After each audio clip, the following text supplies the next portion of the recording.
Fragen wir in Richtung des Bildschirms, ob es Fragen gibt von Seiten der Zoom-Teilnehmer. Lesen wir vor, ne? In medieval political history, the concept of rule by consensus is often used to describe the mediation of political conflicts. From the 9th century onward, rulers tended to base their decisions on the consensus fidelium, or consent of all the princes of their realm.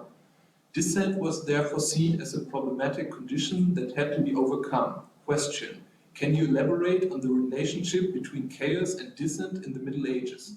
No. Well, heresy. Heresy, where should we look at? This way here, right? This way? Over there. Over there, okay. So I can't elaborate much, but what I just said in terms of the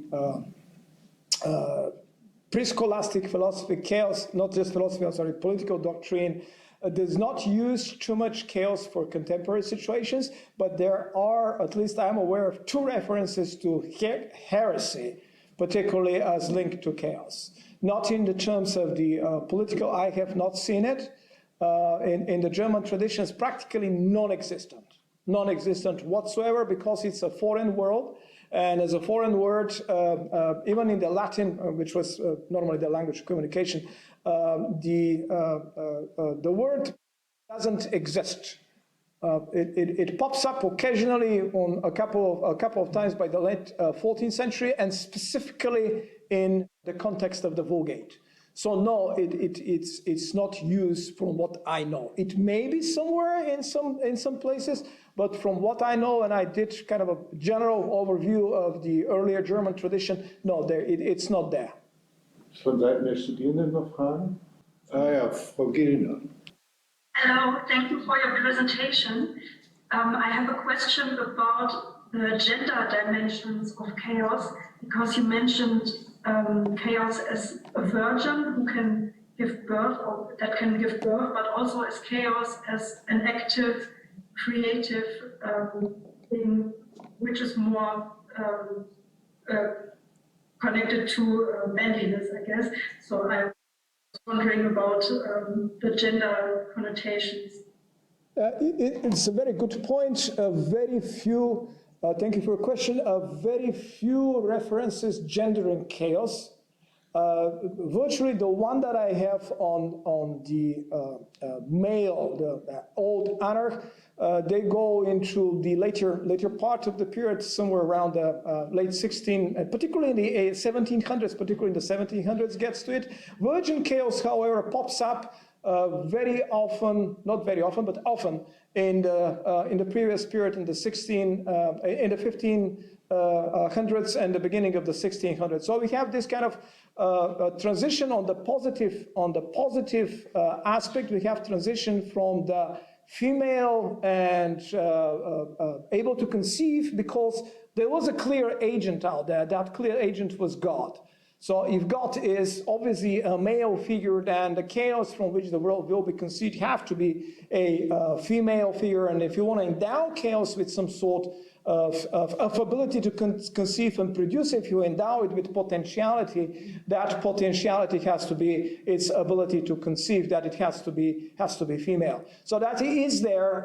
You can see several times in the 16th and the 17th century, but by the end of the 7th century, I have two references actually, and then in the 1700s, in the mid-1700s, you see this male figure, which I think has to be attributed with the fact that now more and more often humans are seen as agents of chaos themselves, so therefore that ability of humanity to be the agent, to shape things, is endowed, which is very normal for the period, with male quality. So the trajectory will be from sterile or unable to do anything on the positive side, sterile, unable to produce anything, to the female, to the male aspect of chaos.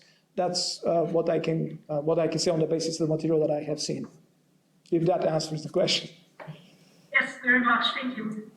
There is a let me just add to this, in the beginning of the 18th century, somewhere around 1707 or 1708, if I'm not mistaken, there is this lady alchemist who published maybe her work, maybe the work of her father, we are not quite clear about this, but there she speaks about the union of a male and female as a new chaos, as a new beginning, right? That union of a male and female being the sexual act, right, of the production, to her is seen as a term of chaos. As I say, this is the second chaos, the first chaos when the world was created. But now every time you have a male and female, you do have a new chaos in a sense. So that's also part of the gender, I think part of the gender paradigm that you're pointing out. That's a very good thing. It kind of crossed my mind, but now that you're pointing it again, I think this is something that I have to elaborate on a bit more, this gender dimension. Thank you. Malte, Bitmark. Thank you for your talk. I have, I think, 2 or 3 questions. I'm not sure about it. The first one is, I'm not sure about your explanations about the relationship between humans and chaos. What is the relationship between humans and chaos? Is the goal for humans to raise about the chaos and to order it? Is it the opposition between order and chaos? Or what is the relationship between humans and the chaos? That's the first question, I think. And the second one is, we work in our CSC about practices of comparing, and our slogan, so to say, is practices of comparing, ordering and changing the world. And I think I myself working with travelogues, and travelogues order contact zones with practices of comparing to deal with chaotic things, I think. And what is the relation between practices of, or is there any relation between practices of comparing and chaos in your sources?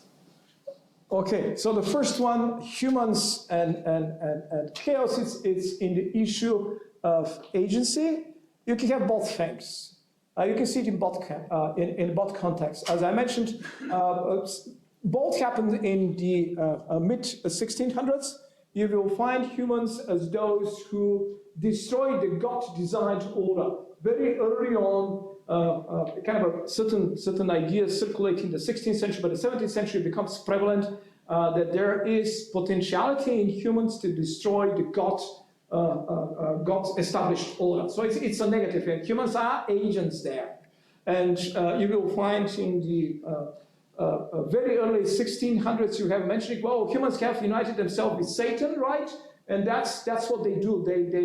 They destroy the God-established order, and they bring chaos, and that's explicitly used there. But on the other hand, as I mentioned, in 1670s, we have these moral statisticians that I mentioned, actually, and there's a couple of other studies that I have seen that draw on him and use pretty much the same phraseology, which I think they have directly taken these from him, or they have a common source in which he says, well, we humans actually improved on chaos by creating this wonderful world in which we do by the abilities that we have as humans. So we can have both things.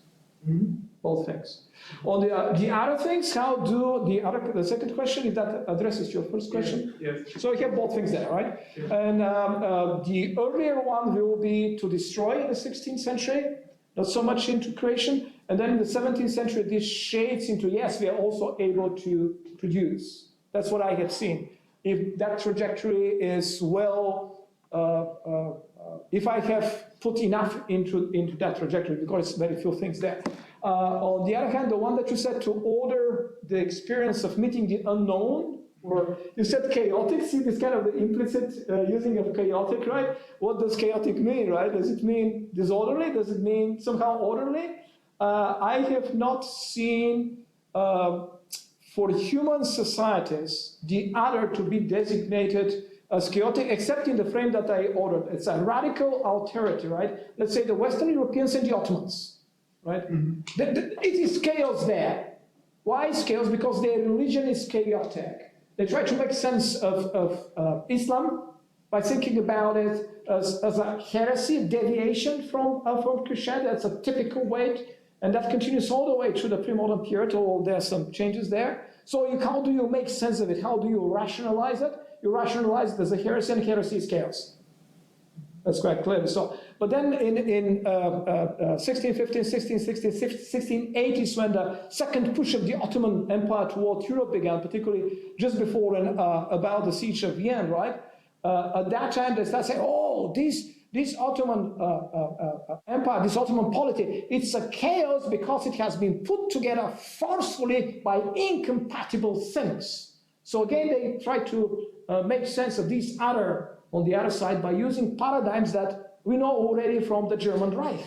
They're talking about different parts of the Reichs being compatible, but they have not been put together by force, so they're incongruous, but they kind of function, whereas in the Ottoman domain, these others, they put these things by force. And you see that in the 1680s, 1690s, after the Treaty of Regensburg, when the relationship between the French and the Germans were kind of arranged, and then, of course, the French opened the war once again, and then the same thing is applied to France. They said the French cannot keep this chaos of theirs, right? These forcefully taken German domains, they cannot keep them together. It's a chaos, it doesn't function, it doesn't work.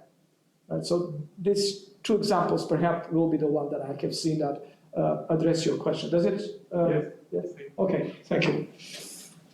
Okay, Herr Völler. Yeah, thank you very much for your very inspiring and thought-provoking paper. I have two questions, and maybe you proceeded a little bit too fast for me in the beginning, so I'll go back. Repeat some things for me.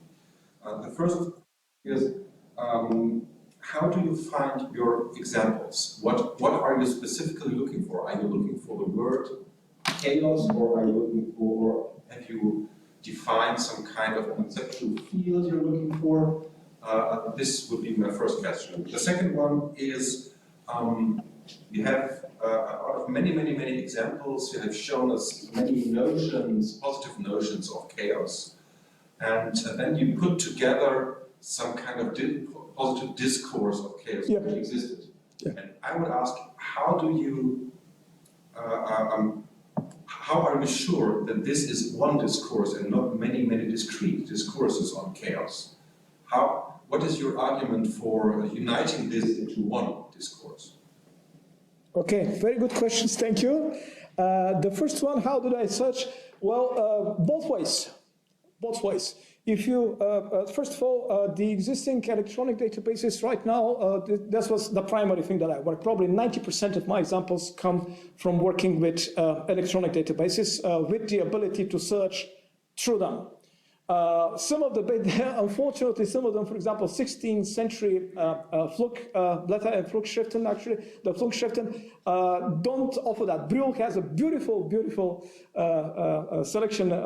collection of Flugschriften, but unfortunately, you cannot do full text search into this. So I had to buy one day, I had to identify a couple of hundred titles. I bought one day access, and I went through these 200 titles with this one day access. So how do I search? Yes, through the word chaos, because as we saw it in Grimmelshausen's case, it is always highlighted all the way until the late beginning of the 1700s. It's always in Roman, so you can see it through the word chaos, but also through this conceptual domain that chaos came to be translated in German with Verwirr, Larm, Confusion, Katastrophe, Mishmash. All these terms are also put in a separate search to see what will come out if won't by any chance be connected to the term chaos, because I wanted to say the term itself because of this. I wanted to see if this was in place, right? So the second approach, using several conceptual terms, right, in German, yielded very few uses of the term, so I can connect the term with the conceptual field. The first one proved more fruitful, using just chaos, right? I've used the widespread databases, for example, the Digitale Sammlungen, which has over 2 million, or 2 million pieces there. Deutsches Textarchiv, the Wolfenbüttel has several collections, linked to several collections, besides what's on place. Berlin's library has a couple of 100,000 also connections there, and other regional libraries here and there. I think this is a pretty representative sample in that. Plus the Flugblätter, Flugschriften that I used from Brill, and even here in Gustav Freytag that we have, I made my own collection. I selected almost 600 of those, and I fed them into a database, and then I have a text recognition OCR software, and I run the software through them, and I only popped up out of these 700 or 800, which I thought most likely to produce something. I popped up with two Flugschriften that actually had the term. Otherwise, you can use Verweer, but not in the domain of chaos as kind of a forming. So does this address your question? Okay, as a method, okay. The second thing about the theory, I don't really say it's one discourse, but I did mention here, you're right, maybe I went too fast. When you have a person like, it's just the name escapes me anyway, several of these people, if you look who write, use the word chaos, they're physicians. But they write on theology, and they write popular compendia, and they know their classics too. So you have humanism, theology, natural philosophy, and you name it, right? Any kind of popular law in all this. That's to me the crisscrossing and cross-pollination of genres. I'm not exactly saying it's one discourse, or if I want to put it this, if chaos is ordered disorder or disordered order, then I'm talking about disjoint discourse. Not exactly there in the mind of everyone, but several of these authors who sent out messages, right, in certain context, they were all these things together. A theologian, a medical doctor, a professor at an university, and all these things. So when they put together, I would say we can talk about more or less consistent discourse, don't we? Yeah, even the head and the same people coming. These things cannot stay compartmentalized in our minds, I think. They get contaminated. We do get contaminated with this. Yeah, so thanks from my side. Actually, I'm also into conceptual history at the moment, and I'm doing quite the same thing as you, as I'm studying the notion of hospitality in the Middle Ages. So I'm quite familiar with your approach, and I just want to take up the question of Daniel further about the representativity and actually about quantification. Because in my case, I started from a hypothesis that someone made up from one book, the Saxo Grammaticus, the Danish writer from the 13th century, yeah. And it said, okay, hospitality is something dangerous, and we see it in the source. Well, yeah, no, it is not. Right. No. No, right. The whole thing, if you look through almost all narrative sources that are available, you see that he is the exception. So, in how far can you assess your findings in a quantitative matter, and then also to say which of these different parts of the discourse about chaos is actually dominant, and which are the minor streams of the discourse, because it seems to me it's very interesting to see that there is a positive connection to chaos, but it really seems to me a very minor discourse. And I really would like to see what is the balance between these discourses. And a last thing, just because you made this thing with the simplicissimus and chaos, labyrinth, Irrgarten, and it's quite funny to see. I found immediately another thing from around 1700. Somebody's writing about the mission to China, and it's okay. China is a complete mess. It's a chaos. It's a labyrinth. Right. And excellent. The people who came there actually did not understand a single thing. This actually, leads back to what Martin was mentioned. Right. I was wondering, what is the dominant discourse? What is the dominant is the negative, the dominant and by far the negative. But I wouldn't say that, and that's what I made it small, right? But I wouldn't say that the positive is so negligent. there is a significant amount of data on the positive side. So every example that I mentioned can be backed up with perhaps 10 references to the same or similar. And you can see when you go through, you can start recognizing, you're reading and you see, oh, it's the same phrase. It's the same positive phrase that migrates from in a very different context, in a very different genre, but it is being floating out there, and they picked it up and they put it in their discourse. I think, yes, it is. Yeah, out of 4,000 or so references, what I will point to the right side, to the green side, to maybe 400. But I think this is representative. And the important thing also is that the beginning of the 1700s, you find many authors on the negative side who take issue with the positive side and start taking this apart, little by little, start taking this apart and say, no, this cannot be this way, they're wrong. Argument between the two sides, and if the negative side felt compelled to argue with the positive side, they found this is important enough.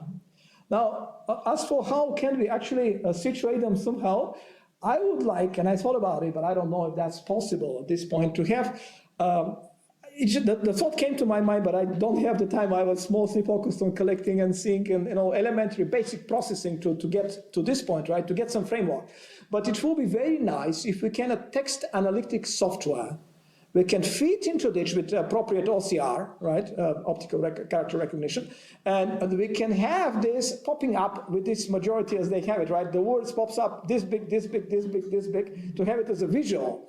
I don't know if that will ever possible to do with this kind of text that we're working with, but it will be fantastic. A patch probably, or my institution has a proprietary. They bought a proprietary software that I use to process Gustav Freitag's things. I don't even know what exactly it was.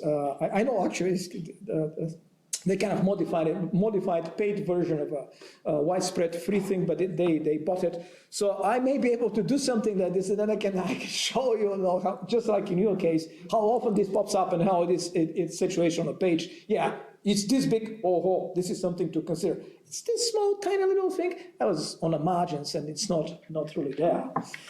Yeah, with this visualization of occurrences within text and even within larger collection of text, this is already feasible. I think this is a very good way just to move on with the analysis and to come up with some new insights. So this, I really encourage you to go on with it. I don't know what it will take, but I will at least give it a try for sure, because that's why we use digital humanities after all. I mean, I don't know, in research of like yours, right, and like what I'm trying to do, that's the necessary step at a certain point in time when we got out of it, because everybody can say precisely what you said. Oh, this is anecdotal impressions that you got. Very few people will know what it means to go through over 4,000, 5,000, or 10,000 references and start seeing the things that are registered in the back of your mind, right? But when you show okay, here's the hard data. See how this bigger it is, right? Okay. All right, accept that. no leeway there, yeah. We have a professor of digital history, and she's now... I know. That's your field, right? If I stepped on your turf, please. Okay. So I'm next on the list. Okay, that's perfect. So the two people over there asked some questions that I would have asked myself. So thank you very much. It was a very rich paper that you gave us. So please bear with me if I didn't really catch on everything that you presented. And ask questions that, touched on that you said, but I didn't really kind of get it sorted. So first thing, what Tim just said, we actually have an OCR project running at University, working with historical material in Latin, German, and so on. So we should talk about this at some other point, maybe in more detail, so we can actually maybe provide you with a practical solution. I will maybe focus on one question that I had while I was listening to your, maybe it's 1.5, listening to your presentation, also going back to the positive and negative. So my first question would be, is chaos actually positive in and of itself, or is it just positive because of the dichotomy or the dialectal opponent relationship. So is there like a positive chaos without it being partnered with concepts of order? Is a perception or references to chaos being positive by itself? Yes. Okay. Yes, we do have this. We do have these references. Okay, good. And what would be the example? Well, one of them actually I did show this posthumous verses that I have. Oops, right over here, right? Positive is the beginning of our world, and our world is positive. That's one thing. If you go, because it's the creation of God, and it cannot be anything but positive. There's no way, no such way. Then another thing is, if you think about a good deal of the theology that has to do with, let's say, early evaluations of Luther, they all say, whichever way Luther looks at the bigger picture of things, suffering, death, destruction, war, everything that followed the early Reformation clashes, this is so good. So good. The chaos, he doesn't use the word in that particular sense, but he uses it in a more theological, religious discourse. But anyway, all these things that are very negative to us, they're very good because they usher us into the new world in which the evangelical doctrine will spread. That's part of God's order, in it by itself. Okay, so the function of chaos is good, is positive. It has positive effects. Yeah, positive effects. Is it good in itself? Well, if you have the visual imagery of the golden globe with the golden letters and the handsome knight, it's opposite, quite in there. And a couple of other examples, I think, if I have to think, I have to derive them. But yes, I think yes, the answer is set. Off the top of my mind, without giving you exactly an example right now, I have here. I have just printed about 10 pages of references, and if I lift it, I'm going to find it just in case, right over here. But yes, there is. Because conceptually, there's so many. You gave us so many options of conceptualizing chaos. Yeah. And I was just trying to think whether the positive parts are actually conceptualized as chaos being positive, was it the function of chaos, and also in Genesis, chaos is being pushed back. It is necessary to create the world, but it's not, as I would say, good, by itself. It is necessary to sort of create this dichotomy or the dialectical order. That was more. Not to have the dichotomy. Yes, we do have it. Not in the dichotomy. In fact, actually, even if you look at the medieval tradition, Albert the Great and Thomas Aquinas kind of devalue chaos. Hey, don't make it such a big thing, right? It's the positive side is there. But we do have this extraction of chaos out of the dichotomy, not comparing it to anything, not having a context in which it's set all. Compared to our wonderful world, it was a dark space, or it was a good thing by itself. And even in comparison to our, no, by itself, just a reference to chaos is wonderful. It's a beautiful thing. It's very strong in alchemy. Very strong there. There's no need to compare to anything. They just go through it. That's why I kind of, as I was looking through it, and I saw the Paracelsian paradigm virtually popping up in every discourse as some sort of on the back of these people's minds. Working, it could be this way, just this way. It actually this way. It's very cool. Ja, thank you. Okay, ich habe jetzt meine Liste abgearbeitet. Gibt es noch Meldungen? Dann würde ich noch kurz ein, zwei Fragen stellen. Ja. The word crisis, for instance, comes from medicine and then brought into society or to describe society. What is the origin of the word chaos? Chaos, Greek, comes from Hesiod already, and it's precisely with that meaning of a chasm, of an abyss, of gaping. And actually, the gen and the chaos, also the German translation, very early on, goes straight to the Greek meaning of it. Yeah. Okay, and the second question, I even don't know the English word, but is there a connection between chaos and contingence? If it's contingent? No? Contingency?